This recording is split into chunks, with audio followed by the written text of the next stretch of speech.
Now come to order.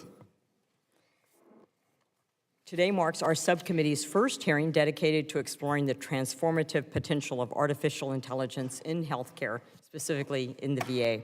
This powerful technology is being used in healthcare systems throughout the world. As a physician and a 24-year Army veteran, I have witnessed the evolution of healthcare in both military and civilian worlds. While progress tends to be incremental, occasionally a process or technology emerges that pushes our boundaries out significantly. The integration of artificial intelligence or augmented intelligence in healthcare offers this opportunity. AI creates possibilities to improve diagnostic accuracy, predict and mitigate patient risk, identify appropriate interventions earlier, be a consultative resource for providers, reduce the administrative burden, and save money. AI, we're told, promises all. While AI holds great promise, the reality is that it is a new, developing technology, and we're still figuring out what is possible and practical and ethical. A previous technology modernization subcommittee hearing addressed the pitfalls of AI, particularly in data privacy. Today's hearing will focus on AI's potential. To tap into that potential, VA must first develop a strategy to use AI, test applications, and finally, procure and implement successful AI strategies across the organization. As with data privacy, care must be taken when using AI for clinical purposes. If the data AI learns from is incorrect or biased, it can make incorrect predictions that results in over or underdiagnosis or mistreatment. These aren't just concerns, they have happened in real-life situations outside of the VA. One promising AI technology for the diagnosis of sepsis, an often fatal condition with rapid onset, generated alerts for 18% of all hospitalized patients, but completely missed 67% of the cases diagnosed. This kind of error compromises not just efficiency, but patient safety. We will examine how VA is developing use cases guided by various executive orders and how VA plans to implement successful AI use cases at scale across the healthcare enterprise. Of course, VA and VA healthcare do not exist in a vacuum. The VA is not an island. AI efforts within the federal government are proceeding in a parallel, while private industry is significantly ahead of the public sector. Even within VHA, this subcommittee has heard that efforts to use AI are fragmented, with VISNs pursuing individual projects that are sometimes duplicative of VHA's efforts.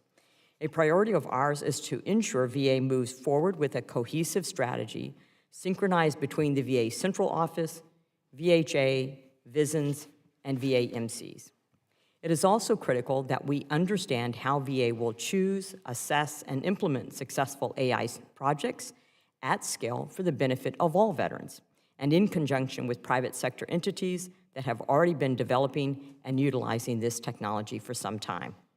We are joined by distinguished witnesses from the tech industry, academia, and the VA. Their insight will enlighten our discussion of the VA's use of AI and its potential to augment VA healthcare. I believe in the promise AI offers, and I look forward to hearing from our witnesses about their efforts and vision for the future of AI to provide what's best for our nation's veterans. With that, I yield to Ranking Member Brownlee for her opening statement. Thank you, Madam Chair. All of us gathered here today have no doubt heard something positive or negative about artificial intelligence and how it will change the way we live our lives in the coming years. For most of us, this is a very new technology, and it will continue to evolve as we work to better understand how it functions and how we can apply it. But it is also undeniable that this technology is already in use across various sectors of government, including at VA and in private companies. To ignore that fact and not support VA's participation in AI research and implementation of this technology would be to allow VA and our veterans to be left behind. Today, we will hear from our VA witnesses about how they are approaching this technology, identifying ways to implement it in veterans' health care, and taking steps to ensure AI's benefits are amplified and its risk minimized. We will also hear from the companies and individuals working in this field about ways they see this technology can change how VA provides care and their experiences in engaging with VA on this technology so far. VA is the largest healthcare provider in the country. Its implementation of AI technology can be a model for other healthcare systems, which makes it all the more important that we ensure VA and other AI users establish best practices, procedures, and guardrails early on in the implementation. AI technology has the potential to revolutionize how veterans receive care and ensure better health outcomes. Providers using AI can potentially identify cancers more easily, improve patient outcomes, and identify how well treatments are working to manage chronic conditions. AI can help providers review imaging scans and focus their attention on areas where the technology thinks there might be an issue. This will also allow patients to get results, good or bad, faster, and it can help predict disease progression and potential complications, allowing doctors to more effectively manage symptoms and apply preventive measures before the patient's disease progresses further. It also has the potential to lighten the burden of administrative tasks for providers and allow them to provide more engaged and personable care. It can help providers offer more targeted outreach to veterans who need additional support. And it can help track and predict risk factors that will allow mental health providers to intervene sooner for at-risk veterans. However, as with any new technology, we must ensure that we are approaching its use strategically and deliberatively. Careful implementation will allow VA to establish and trust in the technology and encourage veterans and providers to see AI as a tool to solve problems rather than a murky technology with potential risks. It will be important at this hearing and as this committee continues to oversee VA's work in this space to ensure that the patient experience is centered. AI experts have generally acknowledged that AI will necessitate changes to workforces across many sectors. Some of these changes include applying AI to lessen provider burnout and improve the diagnostic and patient care tools available to providers. We must ensure that we are taking advantage of these benefits to the highest extent possible. However, when it comes to healthcare, removing or lessening the human element that providers offer in healthcare could be damaging for patient trust, comfort, and outcomes. Even as we find productive ways for AI to be implemented, we must take measures to ensure VA is continuing to robustly hire, retain, and I will emphasize retain, and protect its clinical workforce. Additionally, we must ensure that as providers begin utilizing AI technology more frequently, that VA can continue to recruit and train a workforce that is able to use and troubleshoot the technology. It's clear this is an exciting and productive time to leverage this technology as we strive to approach it with the same rigor and oversight we apply to all our work on this committee. I look forward to working with our partners from VA, the private sector, and academia to ensure that we leverage its benefits to the maximum extent possible for the betterment of veterans' care. I look forward to hearing from our witnesses today, and with that, Madam Chair, I yield back. Thank you so much, Representative Brownlee. Not so rare bipartisan agreement here. I'd like now to introduce the witnesses for our first panel. Mr. Charles Worthington, Chief Technology Officer and Chief Artificial Intelligence Officer at the Office of Information and Technology, Department of Veterans Affairs. Dr. Gil Alterovitz, Director of the VA's National Artificial Intelligence Institute, Department of Veterans Affairs, and Dr. Carolyn Clancy, Assistant Undersecretary for Health at the Office of Discovery, Education, and Affiliates Network, Department of Veterans Affairs. Mr. Worthington, you're now recognized for 5 minutes to deliver your opening remarks. Good morning, Chairwoman Miller-Meeks, Ranking Member Brownlee, and distinguished members of the subcommittee. Thank you for the opportunity to testify today on the Department of Veterans Affairs' efforts in exploring current and future possibilities of artificial intelligence. My name is Charles Worthington, and I'm the Chief Technology Officer and Chief AI Officer in the Office of Information and Technology I'm lucky to be joined here today by Dr. Carolyn Clancy, VHA's Assistant Undersecretary for Health, and Dr. Gil Alterovitz, the Director of the National AI Institute, and VHA's Chief AI Officer. VA is committed to protecting veterans' data while responsibly harnessing the promise of AI to better serve veterans. While AI can be a powerful tool, we must adopt it with proper controls, oversight, and security. The department is taking a measured approach as we begin to scale AI solutions to ensure that we're adopting these powerful tools safely and aligned to VA's mission. Adopted in July of 2023, VA's Trustworthy AI Framework outlines 6 principles to ensure that AI tools are purposeful, effective and safe, secure and private, fair and equitable, transparent and explainable, and accountable and monitored. This framework was designed to align with previous AI executive orders, OMB memos, and other federal guidance, as well as VA-specific regulation and policy. Over the past several years, VA has created the foundational guardrails it needs when considering AI tools have a significant potential to improve veteran healthcare and benefits. This foundational AI strategy has given VA a critical head start on developing policies to govern our use of AI in production. I believe that creating this clarity on our expectations will be critical for our partners in the private sector who are creating much of the AI technology VA and other government agencies seek to use. VA has long been a leader in healthcare research and at the forefront of technology. We've led the way in various innovations like the development of the first electronic medical record, early adoption of telehealth, 3D printing, and more. To support VA's adoption of AI in the healthcare setting, VA established the National Artificial Intelligence Institute, or the NI. It's a collaborative effort among field-based AI centers and was pioneered by Dr. Alterovitz and his colleagues in VHA. This network brings together data scientists and clinicians to enable AI research and development, explore the application of AI in healthcare operations, and test AI quality control systems. As reported in VA's 2023 agency inventory of AI use cases, VA has over 100 AI use cases tracked, with 40 of those in an operational phase, with examples spanning speech recognition for clinical dictation, to computer vision for assisting with endoscopies, to customer feedback sentiment analysis modeling. Most recently, VA launched the AI Tech Sprint, an annual requirement of the Executive Order 14110. This sprint has 2 tracks focusing on how VA can use AI to address provider burnout by assisting with documenting clinical encounters and with extracting information from paper medical records. By investing in these projects, VA aims to learn how AI technologies could assist VA clinical staff in delivering better healthcare with less clerical work, enabling more meaningful interactions between clinicians and veterans. In closing, the department believes that AI represents a generational shift in how our computer systems will work and what they will be capable of. If used well, AI has the potential to empower VA employees to provide better healthcare, faster benefits decisions, and more secure systems.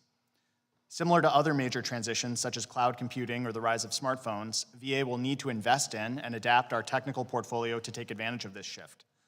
With the strategies, policies, and programs already in place, the department will continue in its mission to protect the integrity and privacy of the data entrusted to us by the veterans we serve.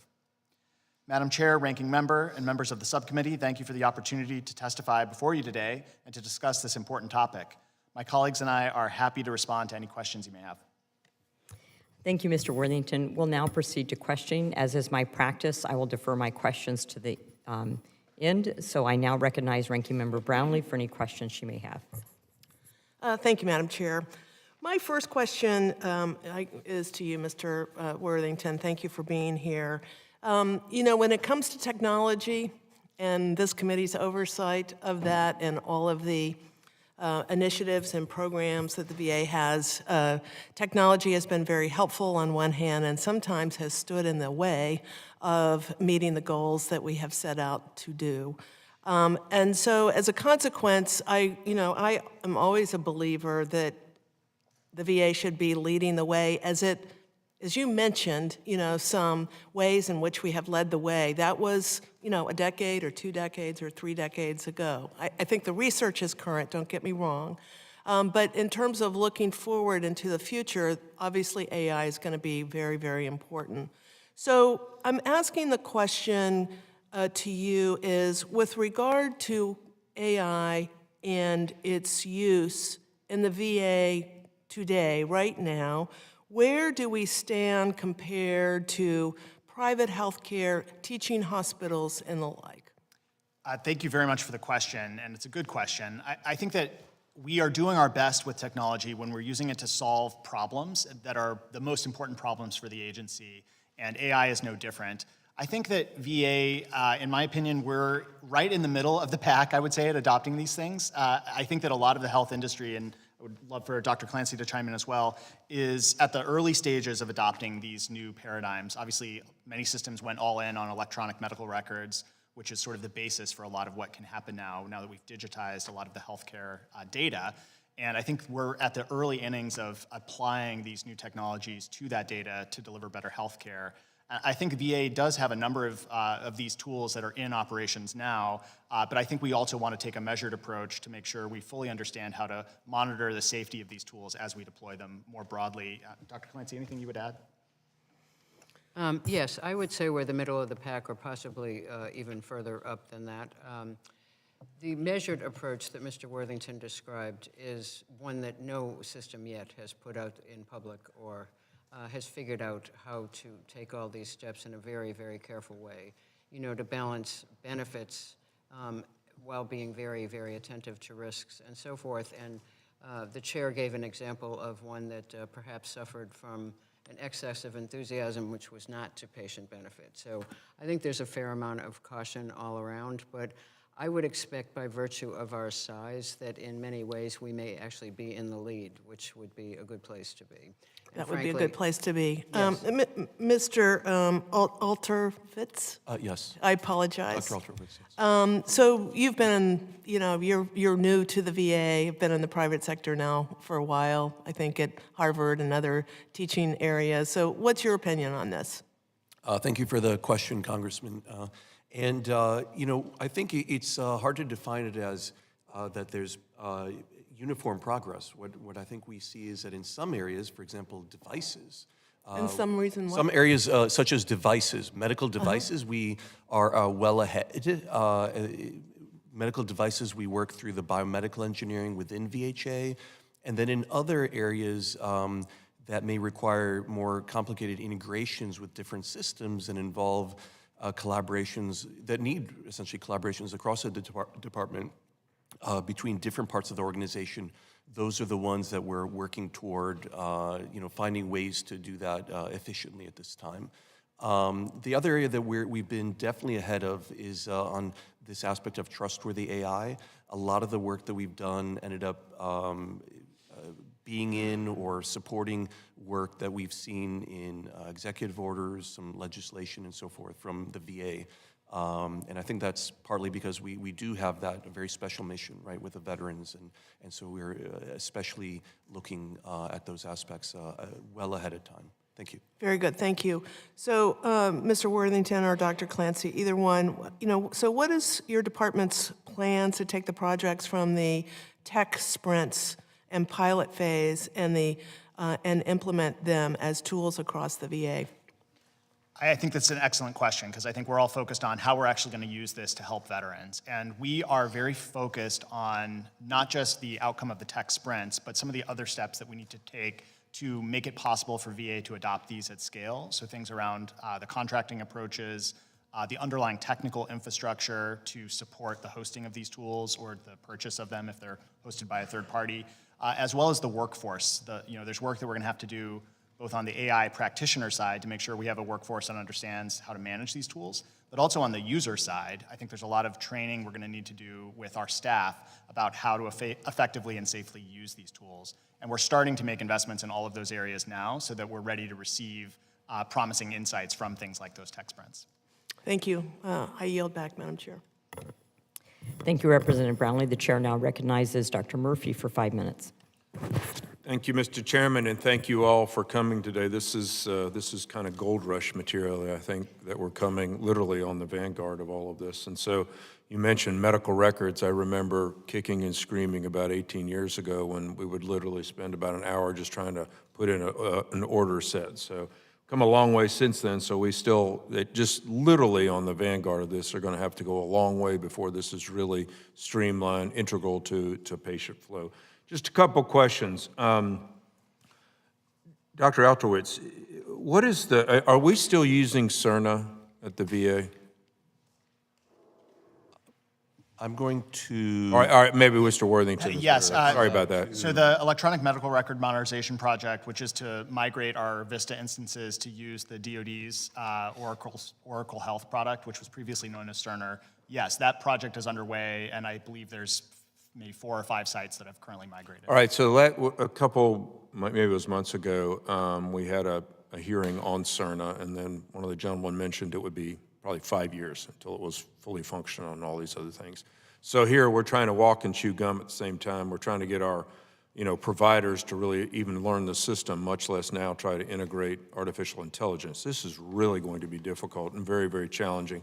We had a witness a few months or a month or so ago who said that the efficiency now for clinicians was 60% compared to academic medicine, which is normally about 60% compared to the community. So this is really, I think, going to be very disruptive in the learning process to clinical flows. So can you expound a little bit what you meant with the DoD? Are we now having a little bit better communication between our two healthcare systems, DoD and Yes, VA? the goal of that project is to actually have both systems use one medical records system, and so that's underway now. And I think you're raising a really critical point, which is that many of these AI solutions, to really be truly effective, need to be carefully integrated into the existing workflows so that they actually reduce burden and reduce, the number of clicks, and not add, yet another thing that the providers need to check or open to do. I will tell you, I still have my very, very, I think, well-founded concerns about Cerna being able to handle this. It was a system made for smaller hospitals, and here you talk about the biggest healthcare system in the country. I worry about their ability to, one, even deliver a regular product, much less an AI product. One of the best things I thought about residency is the fact that it's kind of like a buffet line. You had 5, 6, 7, 8, 9, 10 attendings, and while you had to rotate with each one, you took a little bit about what they learned, a little bit about what they learned, but if you ask the same question to 10 attendings, oftentimes you get 10 different answers. And this is where the problem with bias is going to come in. We learned that bias, especially the public learned about medical bias during the pandemic. We had one rule, one person making the comments, one person doing this. So this is going to be a tremendous issue for us. Yeah, I'm a urologist. I just recently looked at the AUA's, one of their quote guidelines. Remember what guidelines were? They were saying, hey, think about this. And now I'm seeing the clinician should.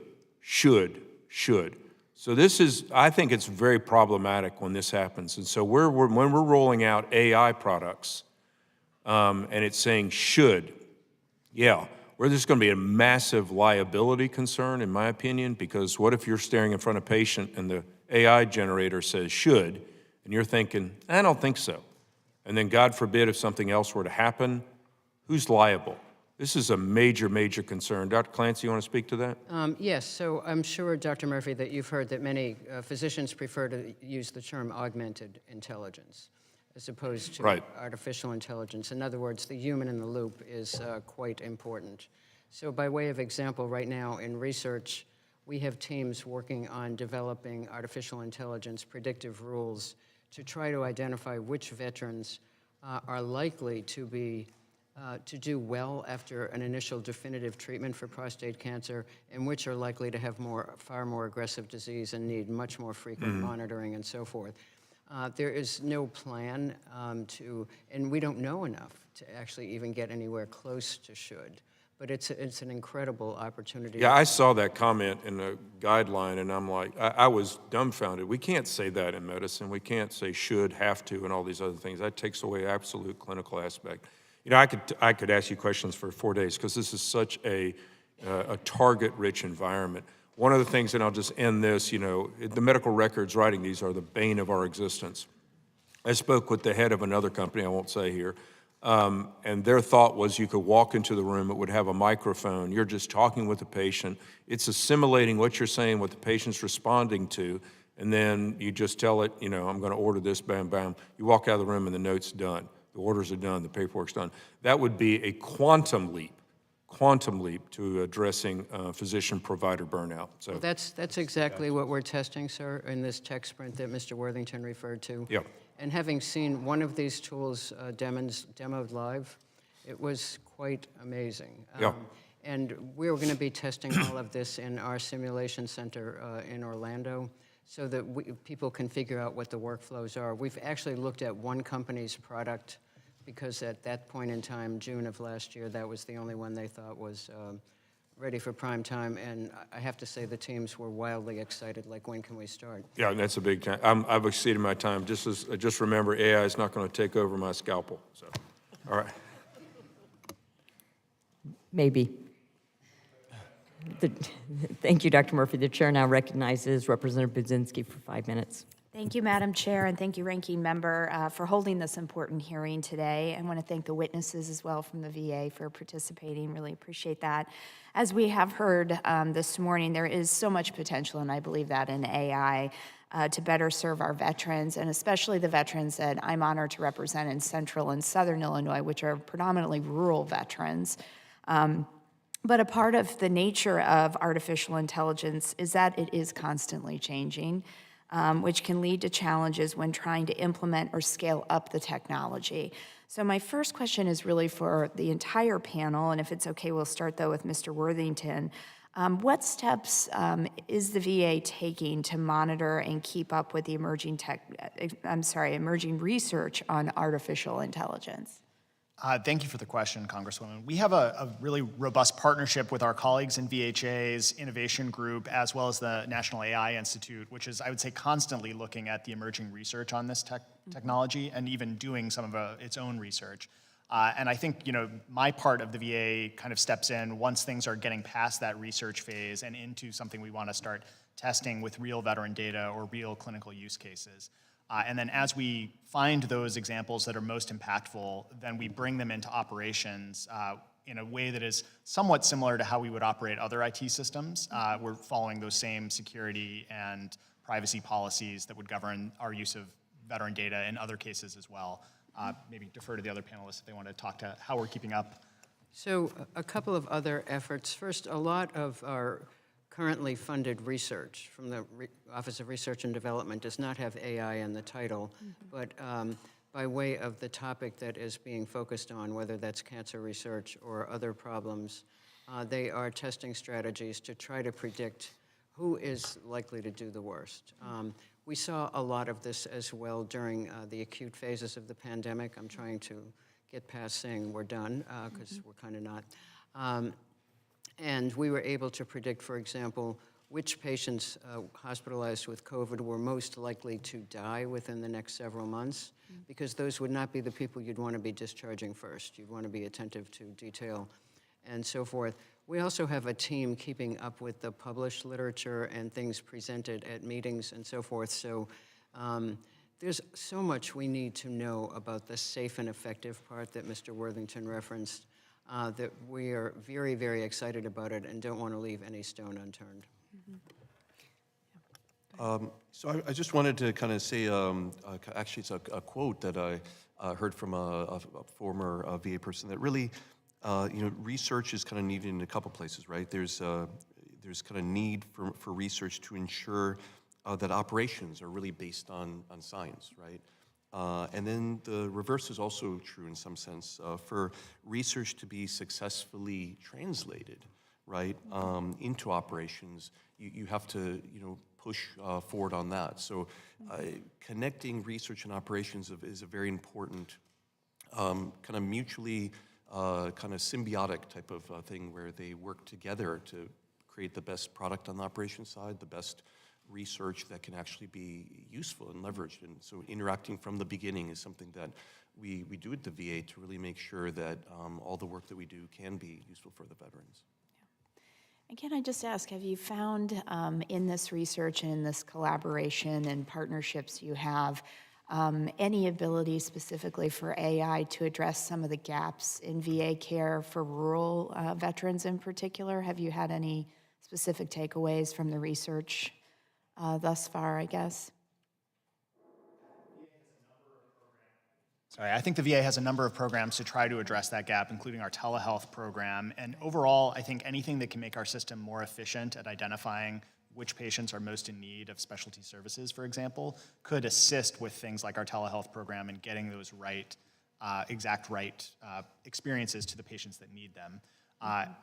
Beyond that, I don't know that there's specific AI uses in the rural space, but it's a very interesting question. Well, I'll simply say that we have a very substantial initiative and investment in precision oncology. So this focuses on lung cancer and prostate cancer.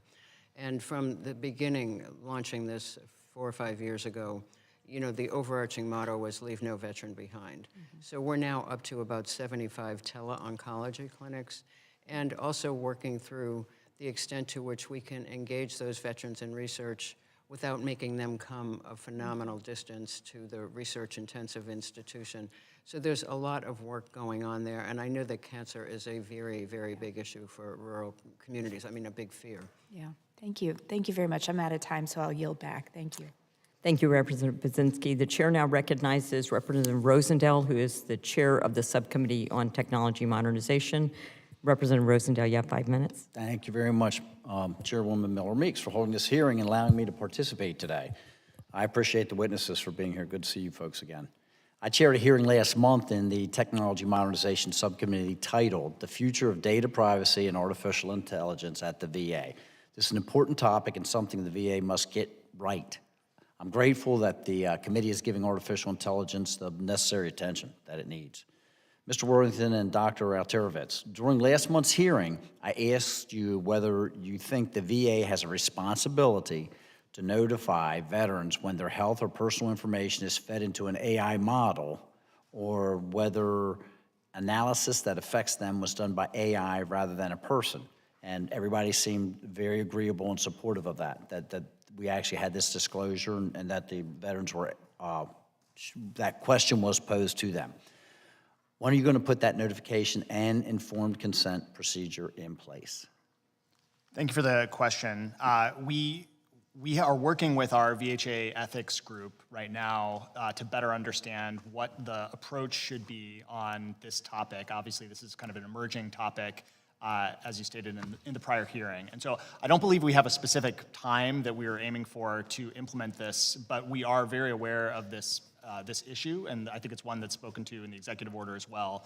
Our thinking right now is that the use case inventory is kind of the basis for which we would want to make those disclosures. And obviously the use case inventory is a pretty technical document, so we're going to need to do work to make that understandable to veteran patients so that they can understand how the VA is using AI and how their data might be put into those models. And that's fine and good. Okay, I know you're working on this. The problem that I see is that you're literally putting the cart before the horse. You're utilizing, okay? You're utilizing AI, and you're not disclosing it to the veterans. You're not giving them a choice, and that is dangerous. It truly is. It's dangerous, and it's dishonest. There's no really industries that are allowed to be utilizing different types of techniques and tools, okay, without the consumer being notified of what those techniques and tools are and how it may impact them. And so I will reiterate, this needs to be a high priority. You're utilizing AI at whatever degree, at whatever level. And it truly, the veterans need to be aware of that, and they need to have that consent. And to continue to utilize it is not right. Do you have information that would show that the analysis of any type of testing whatsoever can be done more accurately by AI rather than a doctor's bare eye, shall we say? We do not have that information, and I think it's going to be hugely important. Women recently have been offered the opportunity to spend another $40 to get an AI-enabled mammogram reading. And, you know, to a person, most of the physicians interviewed for this article said, I have no idea if this is worth the money. Some people coughed up $40 and others did not. I did want to get back to your very important question about ethics, though. I'm just quoting from my colleague. We're developing processes and standards right now. But the first step we thought was a very broad ethical framework about protecting the privacy of veteran data, and that cuts across AI and everything else. So we'll be happy to follow up with you as we progress through that. Our lead ethicist in VHA is really terrific. And again, I appreciate that, and I do believe that you're working on that. The problem is that you're already utilizing AI, and the veterans are not, they do not receive informed consent. Mr. Worthing, during the last hearing, I asked you whether anyone in the VA ever rejected an AI use, and if so, why? You took the question back. If they're not getting consent, if they're not getting disclosure, then it's probably not likely that they are, but have you already had any veterans rejecting the use of AI, even without this consent? I am not aware of specific examples of that. I think that, in many of these cases, the AI we have in operations today is tied to like an FDA-approved medical device. So for example, we have a product called ClearRead, which is a tool that assists with radiology scans, chest CTs. So these features are being added to existing products incrementally, and in many cases being adopted. And I think there's this new interest of the AI technology with a broad definition of what would constitute AI. And I think, as Dr. Clancy mentioned, this is a topic that I think our ethicists are going to have to kind of understand what new requirements should we create versus what can our existing guidance on standards of care and other sort of disclosures, how much will that sort of cover the bases? Okay. Thank you. And Madam Chair, I see I'm out of time. I yield back. Thank you very much. Representative Brownlee had another follow-up question, so I'll yield to her. Thank you, Madam Chair, I appreciate it. So I just wanted to ask one last question. I don't know offhand, but I think the majority of medical centers are associated with medical schools and teaching hospitals. So I'm wondering, are there partnerships out there working, and is that happening really across the board with medical centers and medical schools?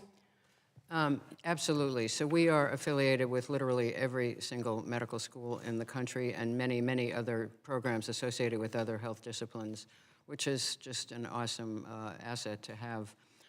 In the research space, many of our docs, about 60%, and it's a higher number of those who are active researchers, actually have dual appointments with an academic affiliate. So yes, there's a lot of collaboration going on, and we look forward to more of that here. Yes. Thank you. The chair now recognizes Representative Rosendale for an additional minute. Thank you very much, Madam Chair. I do appreciate it. I just have one more quick question. Mr. Worthington, the VA holds an unparalleled wealth of veterans data.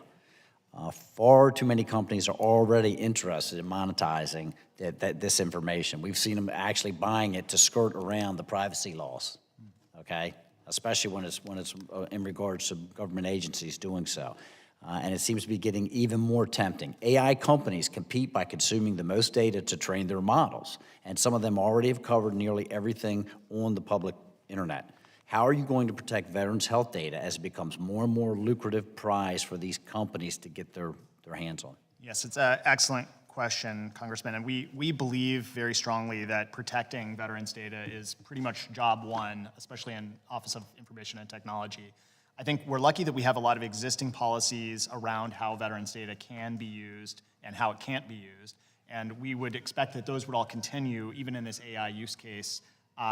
It will be really important that all of our vendors understand, which is the case today, but that there's and a so lot are you putting language in place in any of the agreements with your vendors to make sure that information is protected and not monetized? Yes, I believe that our existing contract vendor relationships already have clauses that say they can only use this data for very specific reasons, if indeed they even have access to it. Oftentimes, this data is stored on a VA system. It's not given to a vendor to have in their system at all. But I do think that because, as you mentioned, the value of this data is uniquely increasing in the age of AI, I think it's something we want to look at to make sure that we're very, very clear that the data can't be used for any purposes other than what's in the contract. Thank you very much. Madam Chair, thank you very much. I yield back. Thank you. The chair now recognizes herself for 5 minutes.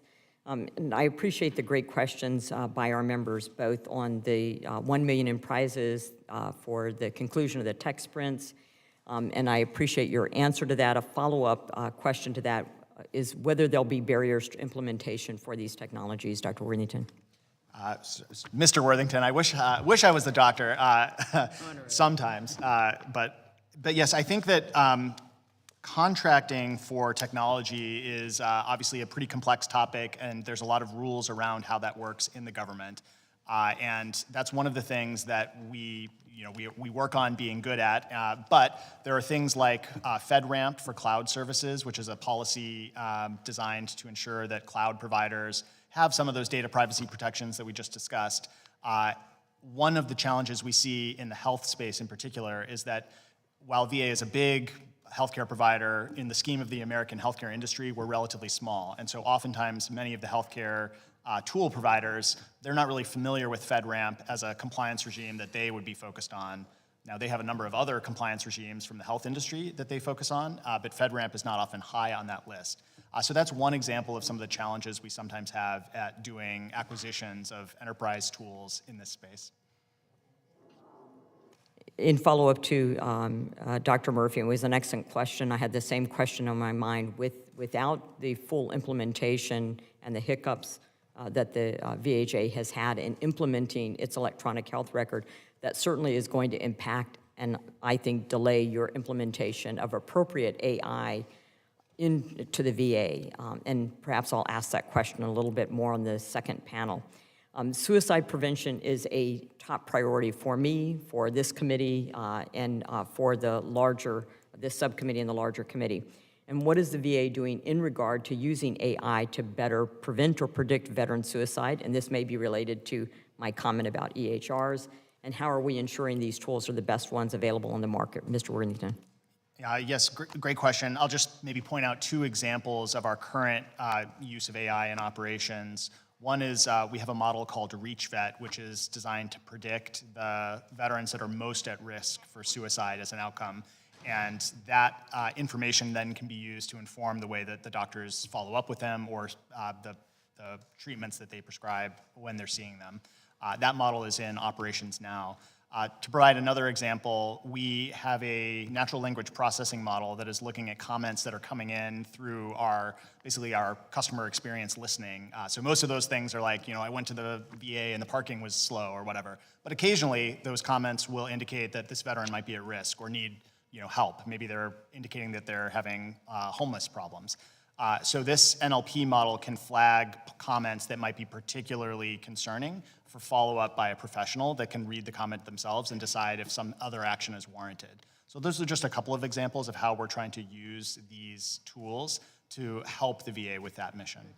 Yeah. So if I can, just on follow-up to that, given how important this issue is, if there's a flag, are you working with the clinical side to make sure that that is addressed in an immediate fashion? We have veterans who have committed suicide in the parking lot of a VA hospital because they were denied care or thought not to be suicidal. Yes, so ReachVet that Mr. Worthington referenced is focused on veterans who are enrolled in our system, and we have seen a decrease in suicide attempts and a subsequent decrease in all-cause mortality. Hard to pinpoint that and say which is associated with suicide or not. We're also working with external contractors to use various types of AI, working with veterans who are not enrolled in our system, because when we give the numbers about veteran suicides and think about what our responsibility is, it's all veterans, not just those who are enrolled in the Veterans Health Administration. Thank you. And Mr. Worthington, even though the VA has a published, my opening remarks called augmented intelligence AI strategy, it's difficult to find guidance on how that strategy is implemented and how VA is faring against each of their four stated objectives. Is the VA going to publish key performance indicators so that us here in Congress and the public can actively see the progress VA is making in the AI space? Yeah, I think that's an excellent suggestion. We will be updating the AI strategy in the coming year, and I think having KPIs would be a great idea. Thank you very much. There are no other representatives here at this time, so on behalf of the subcommittee, I want to thank you for your testimony and for joining us today. You're now excused, and we'll wait for a moment as the second panel comes to the witness table.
Welcome, everyone.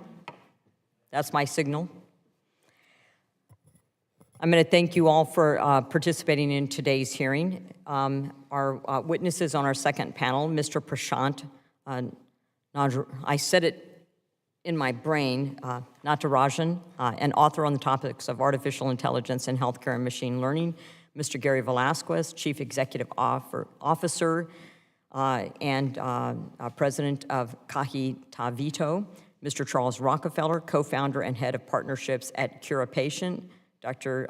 David Newman-Toker, director of the Armstrong Institute Center for Diagnostic Excellence at Johns Hopkins University School of Medicine. Dr. Natarajan will deliver his opening statement. You have 5 minutes. Chairwoman Miller Meeks, Ranking Member Brownlee, and members of the VA Health Subcommittee. My name is Prashant Natarajan, and I have problems pronouncing my own last name half the time. I'm an author of 4 books on health data, AI, and cancer. I have more than 20 years of experience in building electronic health records, including sonar, also medical imaging, and building AI systems at scale. I have brought about 100 AI applications and use cases to life with my customers and my teams. For the last 8 years, I've been volunteering as industry advisor on data science and AI at the San Francisco VAMC and UCSF, where we have been developing expert solutions for detecting traumatic brain injury, specifically using head CT. In my daytime, I work as Vice President of Health and Life Sciences at H2O.ai, which is a leading open source generative AI company. It is my privilege to join you for this important hearing on AI in the VA. It is a cause that is close to all of our hearts and is happening at a pivotal time for our veterans, the clinicians who serve them, and our industry as a whole. AI is already bringing value to health systems, pharmaceutical companies, and various organizations in the public sector. It's happening right now. Generative AI provides a lot of new options. It does that and more by augmenting and amplifying the human experience.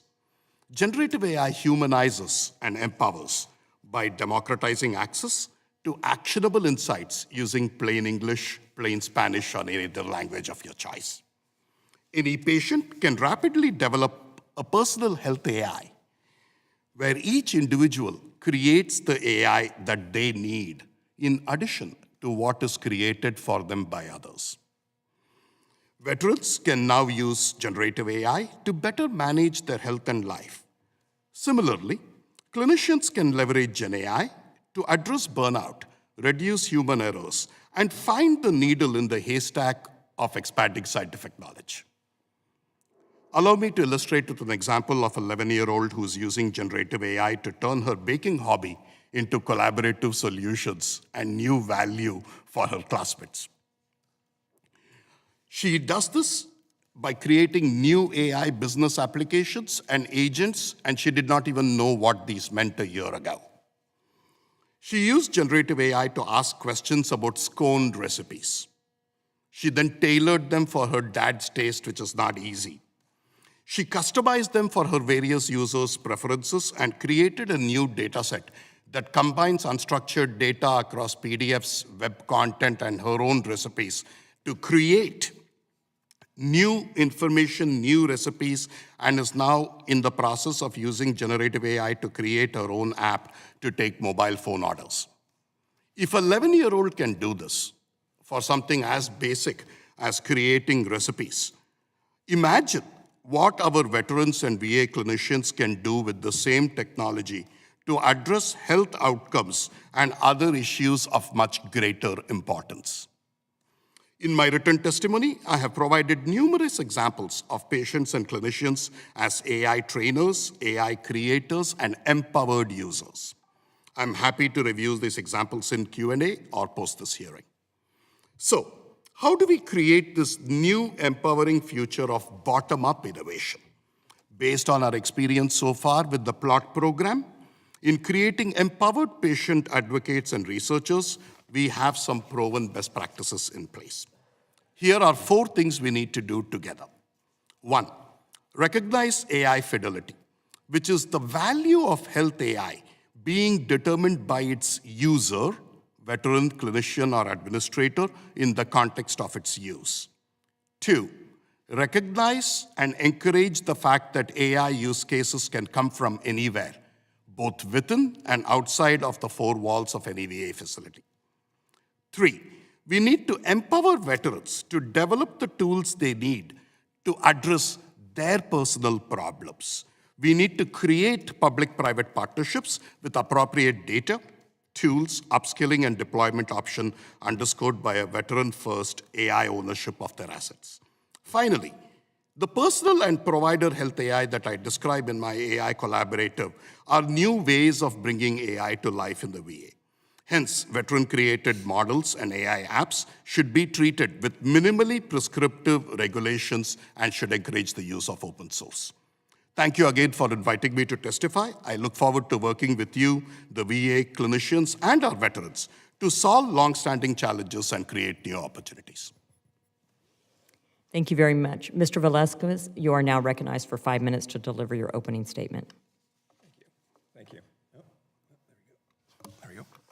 Thank you, Chair Miller Meeks, Ranking Member Bramley, and the esteemed members of the committee. I appreciate the opportunity to come and speak this morning on the use of AI at VA.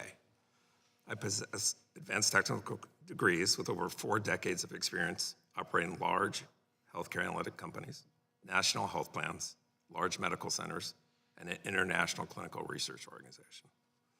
I also want to acknowledge the federal government, including the VA, for its AI initiatives, which have leaned into the use of ML and AI to improve the health of Americans. My company was privileged to participate in the early stage of ML programs for Operation Warp Speed. While we specialize in precision health, we perform at great speed and scale. However, I would say the path from diffusion to operations has been somewhat clouded. We, my company, when we take on a project, we intend to deploy our solution, not a wish to deploy our solution. And I think that's a little bit of a challenge we see. So everything we do has an intent to deploy in the private sector. Today, we stand on the precipice of transformative ML and AI possibilities to empower VA beneficiaries, reduce stress on providers, improve patient outcomes, and deliver personalized health care. However, we must ensure we don't become blinded by following the next shiny AI announcement. We should focus on the right use cases for AI, and more importantly, use cases that can rapidly improve, meaning today, healthcare for our veterans. I want to describe 2 use cases that can bring to life immediate benefits of machine learning for our veterans. The first use case covers completed work at the VA, where our models have been tested to predict beneficiary-level disease progression. My second use case covers the ability to predict clinical conditions related to genetic mutations, polymorphisms, that may have resulted from toxic exposures.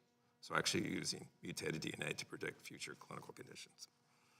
An American hero raised me. My dad enlisted in the Army at age 15. If you saw his pictures, he looks like he's 12. He received 2 Silver Stars at age 17 for his service in Korea. And I got to see him when he came home, both with the physical and invisible wounds. And he raised me, and he's dealt with that invisible wound of post-traumatic stress for many, many years. Then I got to see him age. And he wrestled with his post-traumatic stress. And at the end of his life, he wrestled with my mom's cancer while he's trying to manage his CKD and his diabetes. As we all know, combat veterans are selfless. I think being in combat makes you selfless. And he was selfless with my mom. My dad chose to focus on my mom's health instead of his. And unfortunately, we didn't know the actual state of his health. He passed from the unseen, unknown complications related to CKD and diabetes. That choice my dad made doesn't need to be made today. We have the tools, we have the machine learning tools to help VA providers, his provider, to identify, predict, and communicate that disease progression, not just to the beneficiary, but to the providers and to the family. When we have this tool deployed to the VA, we can help a vet and their family navigate the conditions of age. As you all know, the average age of a veteran is increasing every day. It's now 68. So this machine learning capability can assist these older vets, their family, and the providers with specific insights into their conditions. These insights can also reduce the number of touches of a medical chart, relieve administrative burdens, and reduce the cost of higher acuity care. With toxic exposures, we recognize the pressing concern of adverse health effects and stressors from toxic exposures among our veterans and the families. By leveraging ML techniques, we can unravel this complex interplay of genetic mutations and illness. We can enhance our understanding of how these factors influence health outcomes and enable timely, earlier diagnosis and treatment. For example, my company's chief medical officer, his son and daughter fly jet fighters. Both acknowledge they've been exposed, and they have 3 simple questions for us today. What are my risk probabilities for future medical conditions? What type of diagnostic testing should I get for these conditions? And what's the frequency of those tests? They know they signed up for the military for those risks, and they're fine with it, but they have these 3 basic questions. And with machine learning, we can quickly answer these questions. With the support of Congress, VA can be a cornerstone in delivering AI-enhanced services to improve human health, not just veteran health. Given VA's mission, operations, and rich data repositories, few other organizations can deliver this on this objective better. This concludes my remarks, and I'm pleased to answer questions you may have. Thank you. Mr. Rockefeller, you're now recognized for 5 minutes to deliver your opening statement.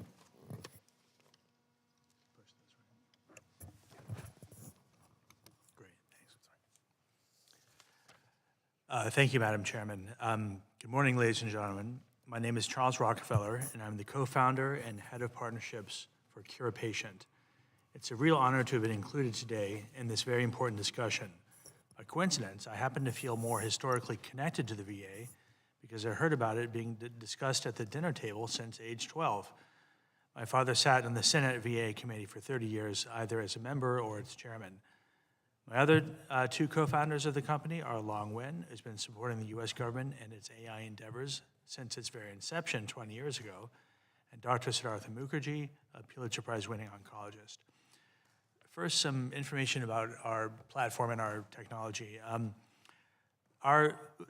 Its features mostly fall into 3 categories and have been designed specifically to be able to support patients, providers, and administrators to deliver care efficiently and seamlessly. These features create seamless support for veterans and reduce worker burnout, as has been discussed many times before. One of our first successes came while working with Operation Warp Speed, where we helped provide equitable access to critical care while also allowing our brave frontline workers relief to focus on the job at hand. I'm proud to say that we received a Red Cross Heroes Award for this service. With all that as a foundation, I would like to shift my focus to our work with the VA in particular, and more specifically. Cure Patient, our company, first came into contact with the VA in 2019 via the NIE tech sprint, as you all know what it is. We won that, and I'm proud to say we were deemed the future of healthcare, although they might have been generous with the title since it was the first tech sprint. But I think we are. Today, I'd like to highlight 5 key topics from our experience with the VA, and each creates the foundation not just to innovate, but to do so responsibly and at scale, which I know is 2 continuous themes. Number 1, data privacy and security. We have dedicated over 2 years and thousands of hours, along with significant resources, to gain FedRAMP certification. As part of this commitment, we have implemented 421 National Institute of Standards and Technology, NIST security controls, and those are, of course, the highest in the industry. The effort has been led by collaborative and cross-functional endeavor, significantly propelled by the leadership of Charles Worthington, Angela Gant-Curtis, Dr. Carolyn Clancy, of course, and first, before all of them, the initial direction and support from Dr. Paul Tibbetts. Our commitment to FedRAMP reflects our dedication to protecting our veterans' sensitive data. Number 2, seamless, integrated, and veteran-centric experience. Our work is centered on creating a seamless and user-friendly experience for both veterans and VA staff. Then they'll both work together better. We're thrilled to report that we've successfully completed 5 out of our 6 targeted integrations, granting us the bidirectional ability to both read and write to patient records. Number 3, clinical application of AI. Our collaboration with the VA facilities in Long Beach and DC Long Beach, California, has been a cornerstone of our efforts, where established AI oversight committees and policies are already enhancing our work, these committees. Our technology's integration starts with addressing long COVID, which, as you know, is in the news recently for being much more prominent now. This condition, with its broad impact on the body, provides a unique opportunity for wide-ranging engagement using our solutions. And there's a benefit to this as well because our solutions are designed to tackle other chronic diseases and on a larger scale as well. Number 4, responsible AI. These pilots will be deployed at NICE centers and will be available later across the entire VA. The Long Beach and DC VA Medical Center teams led the work. It enforces compliance with trustworthy principles as defined by Executive Order 13960, incorporates NIST AI RMF and all non-binding principles within the White House AI Bill of Rights. The team has stated that the AI system we created, our named care patient, shall only move forward and can only move forward with the full approval of these bodies.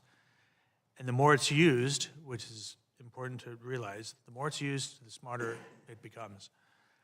Number 5, contracting. We're optimistic about the benefits of enhancing our contracting approach, which promises to be a positive change. As technology, especially AI, advances rapidly, navigating the complexities of traditional contracting becomes a growing challenge. And I'm nearly done. Often by the time firm fixed price contracts are executed, the technology is, maybe it's 3 years later, the technology has already been replaced or advanced. So it's vital to consider alternative contracting methods. And I would call upon Congress to make this a priority, as well as funding, to turn these opportunities into real benefits for veterans. The leadership's works of the VA has resulted in a soon-to-be mission-ready system that can greatly apply advancements in AI, not only in theory, but directly to our veterans and support staff. Thanks very much for your time, and I'm happy to take questions at any time. Thank you. Thank you. Dr. Newman-Toker, you're now recognized for 5 minutes to deliver your opening statement. Thank you. Chairman Miller Meeks, Ranking Member Brownlee, and distinguished members of the subcommittee, thank you for the opportunity to address Congress on this critically important topic of artificial intelligence in healthcare at the VA in support of our veterans. My name is David Newman-Toker, and I'm a physician scientist with doctoral level training in public health and a research focus on improving medical diagnosis, including the development and deployment of novel diagnostic technologies such as AI. I've been a faculty member at the Johns Hopkins University School of Medicine for more than 2 decades, where I'm currently a professor of neurology and director of our AHRQ-funded Center for Diagnostic Excellence. I'm also a past president of the Society to Improve Diagnosis in Medicine. My testimony today will focus on opportunities and challenges for AI in healthcare from a public health perspective, with a special emphasis on AI to improve medical diagnosis. I will tailor my remarks to the VA context as appropriate, but I believe what I share here today is broadly applicable to healthcare both within and outside the VA. I would like to state for the record that the opinions I express here today and in my written testimony are my own and do not necessarily reflect those of the Johns Hopkins University or Johns Hopkins Medicine. AI is the branch of computer science concerned with endowing computers with the ability to simulate intelligent human behavior. The most complex cognitive task in medicine is the act of diagnosing a cause of a patient's symptoms. Errors in diagnosis account for an estimated 800,000 deaths or permanent disabilities each year in the US, including, obviously, our veterans, more than 80% of which are associated with cognitive errors or clinical reasoning failures. This creates a unique quality improvement opportunity for AI-based systems to save American lives at public health scale. Potential benefits of AI include better health outcomes for patients at lower costs, greater access to and efficiency of care delivery, especially for those currently underserved or disadvantaged or in rural settings, and decreased healthcare workforce burnout. However, none of these benefits will be realized without tackling foundational data challenges facing AI. The rate-limiting step for developing and implementing AI systems in healthcare is no longer the technology.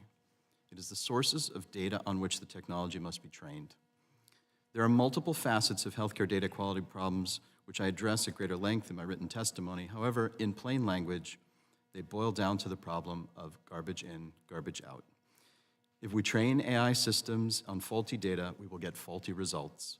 AI systems that learn on faulty data will generally make the same mistakes that humans make, or worse. Put simply, if available electronic health record data sets are used to train AI systems, the best we can hope for is AI systems which replicate existing safety failures or implicit human biases, and the worst we can expect is AI systems that are frequently wrong in their recommendations. If AI-based systems are deployed without adequate testing, the quality of healthcare will drop, not rise. The VA healthcare data environment is better suited than most to delivering high-quality data that might train AI systems. Key attributes include the VA's commitment to healthcare quality and safety, a large national network of providers and patients, a unified health record offering greater potential for standardizing data capture, independence from financial reimbursement-driven problems in healthcare encounter documentation, and addressing a patient population that tends to stay largely within the VA system so outcomes can be better tracked over time. These attributes give the VA the opportunity to take a leading role in building high-quality AI systems. For AI in healthcare to maximally benefit the health of all Americans, including veterans, the following are essential. First, AI systems must be trained on gold standard data sets that are unbiased and include complete information on both clinical inputs and care outputs.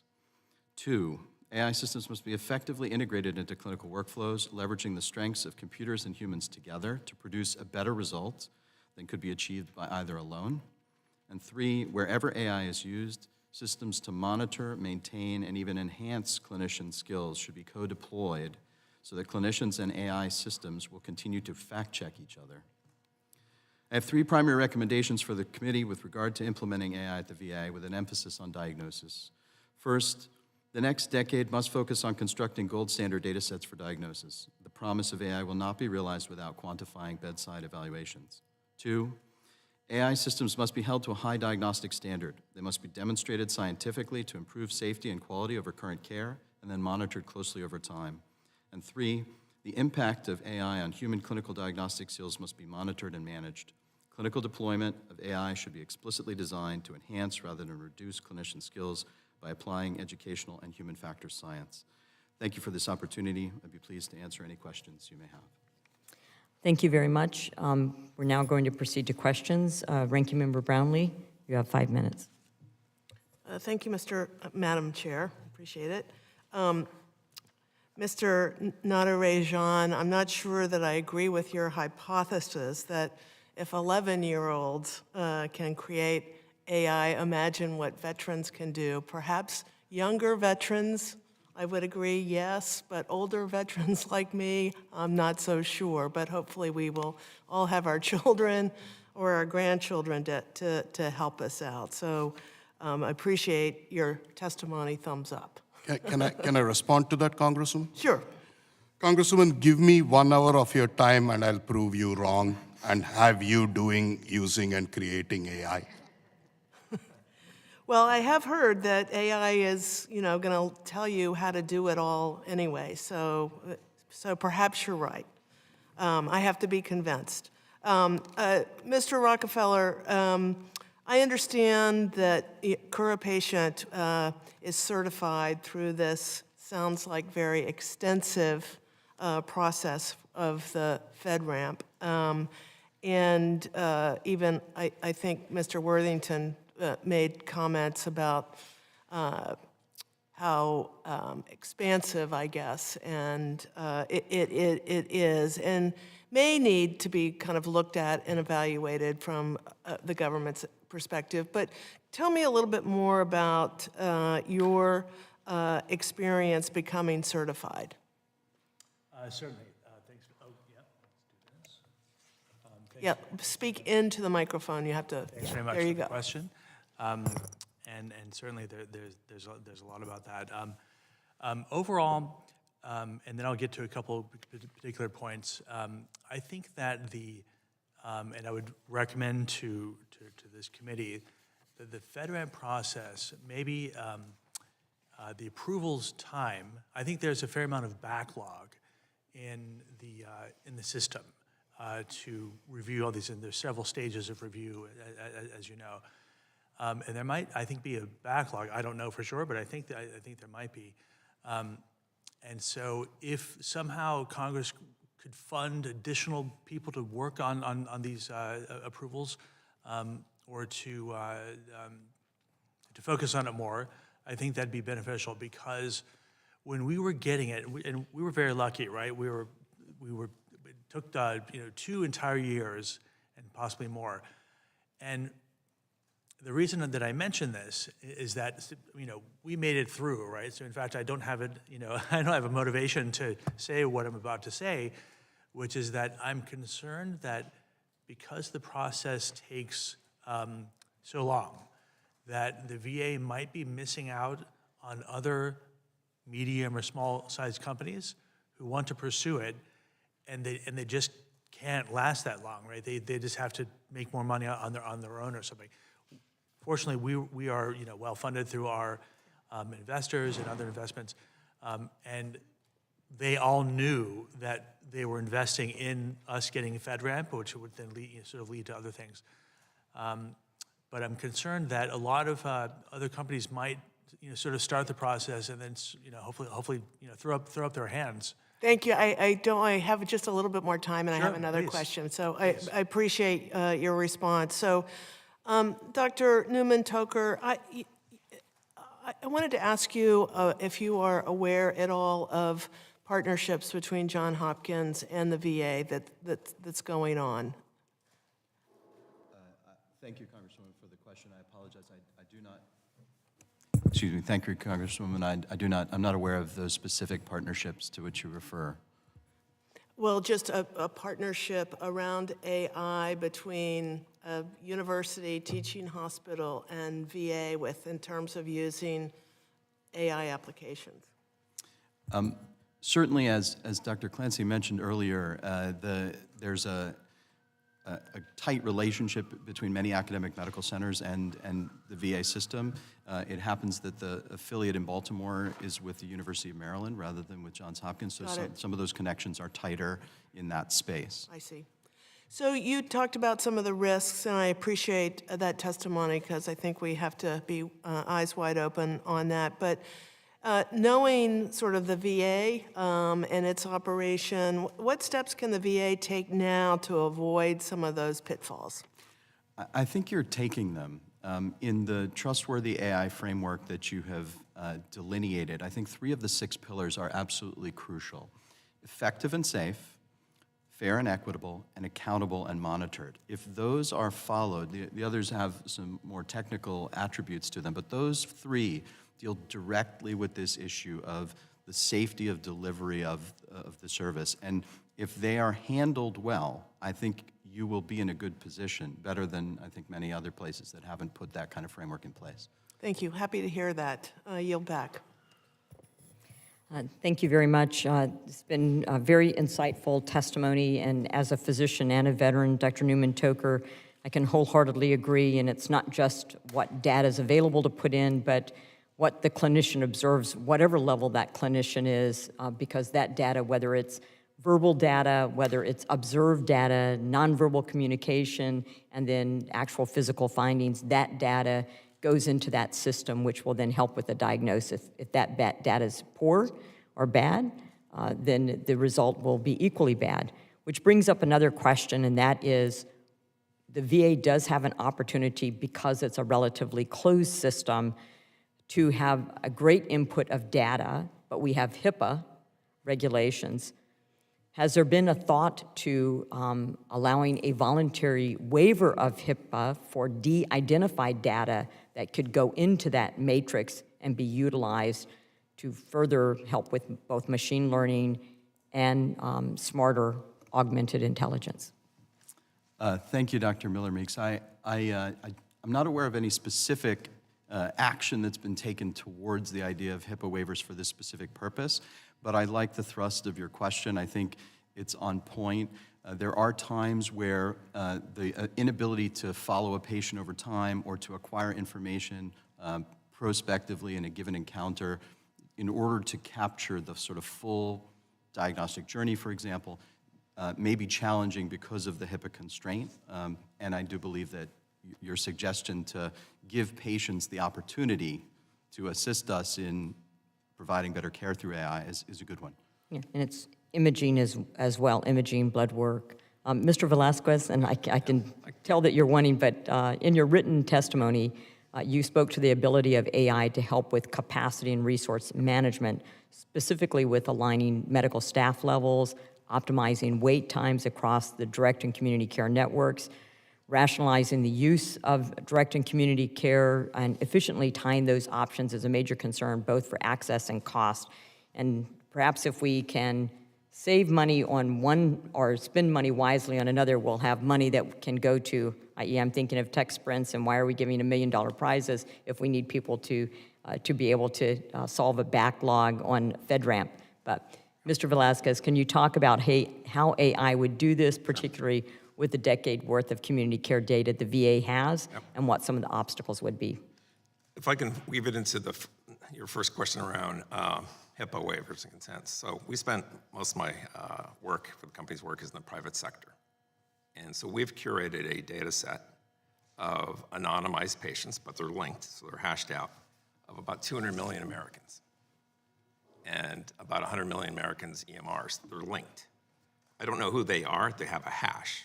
And it's literally, I would say if you leave out Wyoming and Montana, sorry, Senator Tester, wherever you're at, we pretty have healthcare view of where people live. And so from a data perspective, whether it's clinical, capacity, practice patterns, supply, these data sets exist, not just to apply in the VA, and obviously bring in the VA data sets, to look at future demands. Because to me, it's an issue of not so much supply, it's where's the demand, and frankly, where's the need? And trying to predict those two using rules-based methodologies or regression models, it's trying to predict the weather, but the clouds have basically their behaviors, their agents, they change their opinions, and they interact and talk among each other. They emote reaction. Because that's trying to manage healthcare. You think about it, how the patients interact with physicians interact with each other. It's a very complex dynamic system. And if we're going to really get our arms around understanding supply and demand in healthcare, that's a perfect use for machine learning. So now I'm going to ask the $1 million question, and that is, and it's something that former Speaker McCarthy brought to our attention on a visit to MIT. So we are members of Congress. I have a science background as a physician, but certainly when it comes to technology, and especially augmented artificial intelligence, our knowledge base and foundation may be lacking. But yet we are making decisions on how both fund, implement, regulate, both the promise and also the pitfalls of AI. So my question, if you all can just briefly answer it, how would you recommend members of Congress be able to educate themselves so that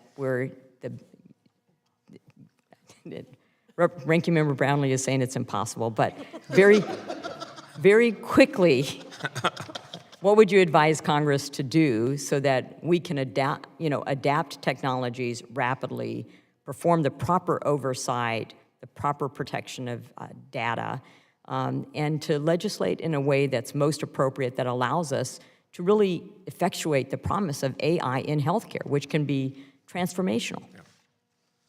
I want to take a shot at taking this.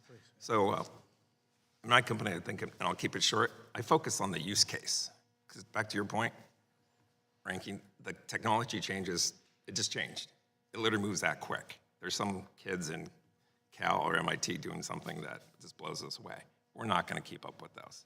And so to me, we need to focus on the use case and start there, or the challenge we're trying to address, then back up. And so having these hearings, have the discussions, and just asking the questions, what's that challenge we're trying to solve, and then start back up from there, I think is probably more appropriate use of Congress's time rather than trying to keep up with the kids in the garage coming up with new models. So Dr. Newman-Toker, and then I'll go Dr. Rockefeller and I think just Mr. Rockefeller. Very briefly, I think you're doing this by bringing in expertise. I think the most important piece is the diversity of that expertise in order to make sure that you have all the relevant perspectives on the implementation of the technology. Mr. Rockefeller?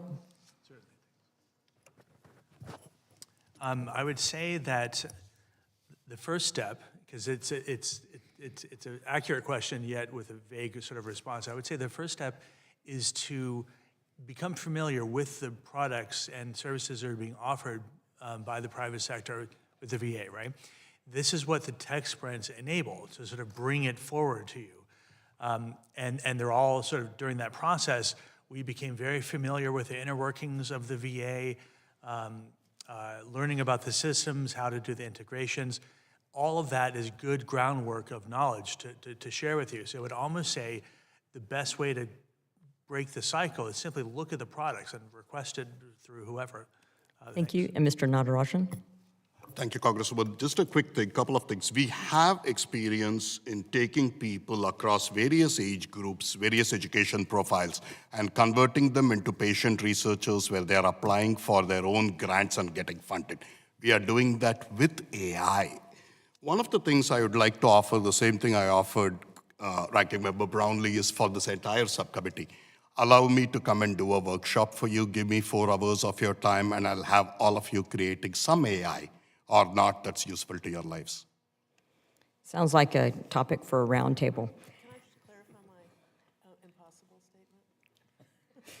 Ranking Member Brownlee would I just wanted to clarify my impossible statement. I do think that members of Congress, most members of Congress, can wrap their heads around AI applications as it relates to healthcare. But all of the risks involved in national security and other kinds of things and how AI is going to sort of penetrate the world, I just feel as though Congress is, I mean, we have not figured out how to regulate social media and privacy issues and so forth and so on. So AI is just, you know, way out there compared to dealing with Facebook. So I just think that many have recommended, I think have made recommendations to Congress that what the government really needs to do is provide an entirely new agency around technology with a lot of smart people within that agency that can advise members of Congress, you know, how to wrestle with these regulations and so forth, and particularly our national security issues. So thank you for letting me explain. I am now way over time. Ranking Member Brownlee, would you like to make any closing remarks? I would just like to say this is, I wish we had, a lot more time, because I think, I thank the chairwoman for bringing this forward as a topic, and I think it's a really important topic that we need to really focus on more. So I hope we will have additional hearings as we move forward on this. And I really do think at the end of the day, we should probably have a hearing with a full committee on it as well, so we can really spend more time and drilling down on it. But I really do thank all of you for being here, and I am very impressed with your testimonies and very impressed with the work that you're doing for the VA, but all of the work you're doing outside of the VA to move forward with this technology. So a lot of gratitude to all of you. Thank you very much. And again, hope we will spend more time drilling down on all of this. I yield back. Well, again, I want to thank our panel. I want to thank the VA panel. Appreciate all of the expertise that was here. And perhaps my comment on how we can best assist is my own deficits. AI is a powerful technology with great promise, from automating tedious tasks and saving time for clinicians and administrative staff to aiding in diagnosis of disease and tailoring treatment. AI will alter the delivery of healthcare. As we've heard, there are concerns that must be addressed, and I would like to bring Representative Rosendale to my district, where one of the first AI-directed devices that was approved by the FDA was developed, and that is for diabetic retinopathy, a screening tool for diabetic retinopathy. And he would see the power of AI and how that's going to lead to access, prevention, and affordability. These concerns, of course, have to be addressed in how the VA uses AI and in how the VA acquires and implements AI. This subcommittee will continue to exercise oversight of the VA as it moves to assess, acquire, and implement AI, and also to educate ourselves and our members as well as the public. And I think continued hearings on this topic would be very beneficial. If AI needs authority to do things differently, this subcommittee will proactively assess the need and the impact. As the VA moves forward, it must do so with a plan and the best interest of veterans in mind, and I look forward to the pillars that come forward. This subcommittee will do its part to ensure that those goals are met. I'd like to thank all the witnesses for their presence and their testimony. It has been of tremendous value. The complete written statements of today's witnesses will be entered into the hearing record. I ask unanimous consent that all members have 5 legislative days to revise and extend their remarks and include extraneous material. Hearing no objections, so ordered. I thank the members and the witnesses for their attendance and participation today. This hearing is now adjourned.